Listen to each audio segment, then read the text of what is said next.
Bonjour à tous.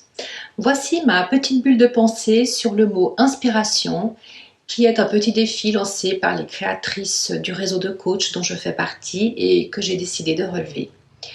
Inspiration est un mot à signification multiple. Alors, comment est-ce qu'il me parle? Que dire?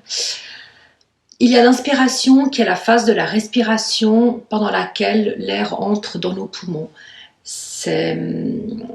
La respiration est une fonction vitale et c'est d'ailleurs la seule sur laquelle nous avons le contrôle.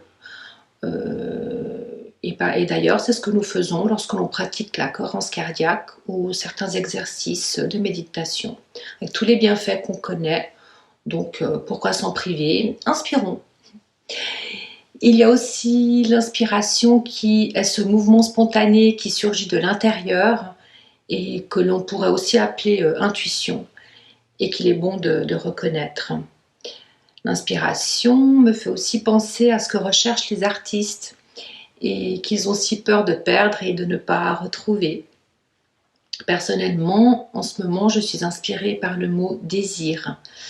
Je suis en train de préparer un atelier autour du désir et pour le préparer, mes inspirations sont mes lectures, ce que m'ont transmis ou me transmettent encore mes mentors, des échanges que j'ai avec mes coachés, de leur sensibilité, surtout lorsqu'ils se laissent aller à parler sans tabou, des notes que je prends lorsqu'une pensée arrive et que même si elle est désagréable, je décide de la suivre plutôt que de la chasser.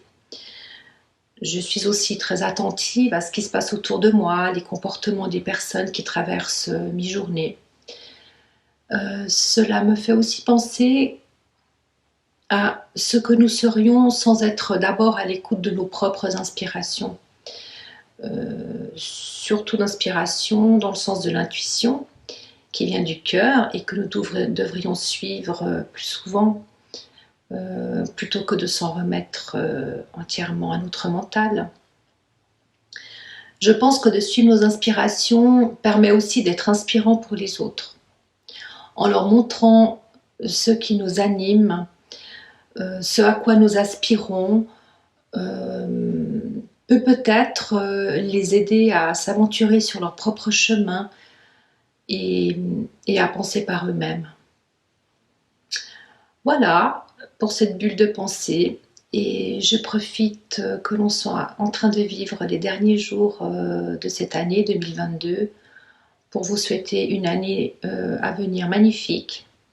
Gardez les yeux rivés sur le futur, faites-vous confiance, osez vous laisser inspirer par ce qui arrive, par les personnes qui croisent votre route et peut-être que cela vous aidera à réaliser ce qui vous tient à cœur. À bientôt, au revoir.